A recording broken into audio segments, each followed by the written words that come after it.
હક્કી આવાજ ન્યૂઝમાં આપનું સ્વાગત છે। હું છું અઝીઝ ઝુબેરવાલા। સમાચારમાં વાત કરીએ તો ડભોઈમાં હોળી ધૂળેટી પર્વ નિમિત્તે બજારમાં ખરીદીનો માહોલ। ડભોઈ બજારમાં ધાની, ખજૂર, સિંગ અને પિચકારીઓની હાટડીઓ લાગી ગઈ છે। ધાનીના ભાવમાં નજીવો જ્યારે સિંગમાં 20% અને ખજૂરમાં 30%નો ભાવ વધારો। રંગોત્સવ હોળી ધૂળેટી પર્વને લઈ ડભોઈની બજારોમાં ધીમે ધીમે ઘરાકીનો માહોલ જોવા મળી રહ્યો છે। શહેરની બજારોમાં ધાની, ખજૂર, સિંગ, ચનાની હાટડીઓ ઠેર ઠેર ગોઠવાઈ છે। અનેકવિધ રંગો, ગુલાલ ઉપરાંત પિચકારીઓ સહિતની ચીજ વસ્તુઓની લોકો ખરીદી કરી રહ્યા છે। ચાલુ વર્ષે ધાનીના ભાવમાં કોઈ વધારો થયો નથી। સિંગમાં 20% અને ખજૂરમાં 30%નો ભાવ વધારો જોવા મળી રહ્યો છે। રેવત, રફીક, મંસૂરી।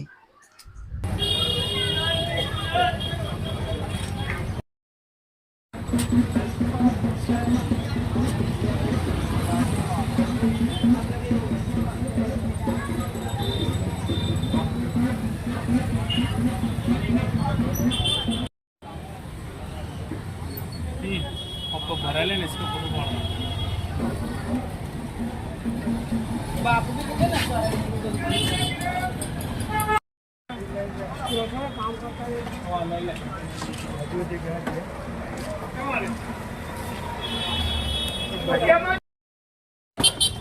ये वाला दिया ये नवी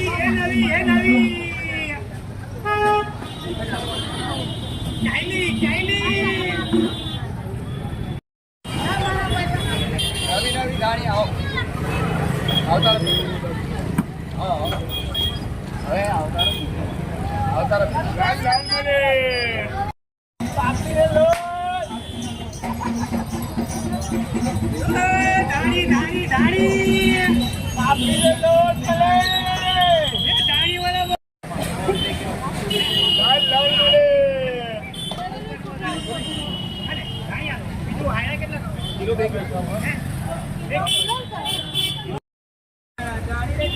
ઓકે દર વખત કરતાં આ વખતે પણ અમે હોળીની દુકાન કરી છે। એમાં ખજૂર, ધાણી, કોપરા, ચણા બધું કર્યું છે। પિચકારીની પણ દુકાન કરી છે। એમાં કલરો, ગુબ્બારા બધું મળે છે। દર વખત કરતાં આ વખતે મંદિરનો માહોલ વધારે જોવા મળે છે। ગામડાની પબ્લિક જે દર વખતે આવે છે એની કરતાં ઓછી આવે છે પબ્લિક। આ વખતે માલમાં ઘટાડો થયો છે। ખજૂરમાં, ટોપરામાં, ચણામાં બધામાં માલમાં ઘટાડો થયો છે, છતાં પણ પબ્લિક દેખાતી છે નહીં અને બહુ જ મંદિરનો માહોલ છે બધા। ઓકે ડભોઈ નજીકમાં ડભોઈ ટાવર બજારમાં હોળીની તહેવાર આવી રહ્યો છે નજીકમાં અને દર વર્ષ કરતાં આ વર્ષે વધારે મંદિરનો માહોલ જોવા મળે છે। ખજૂર, કોપરા બધા ભાવમાં ઘટાડો હોવા છતાં પણ ડભોઈ ગામમાં મંદિરનો માહોલ જોવા મળે છે। આજે હોળીના 2 દિવસ બાકી હોવા છતાં પણ ડભોઈ ગામમાં પબ્લિક રવિવાર જેવો માહોલ દેખવામાં આવે છે। સન્નાટો છાઈ ગયો છે અને ઘરાકીમાં બિલકુલ પણ દેખાતું નથી અને અગાઉમાં એવું લાગી રહ્યું છે કે માલના પણ રૂપિયા થાય એવું દેખાતું નથી। તો તમારી શું એ છે રજૂઆત તો કંઈ કહ્યું જે ખેડૂતોને જે પાકમાં નુકસાન થયું છે વરસાદના લીધે એના લીધે અછત દેખાઈ રહી છે। ખેડૂતો જોડે રૂપિયા જ નથી, રૂપિયા તો વાપરશે મંદિરો એના લીધે દેખાઈ રહ્યો છે।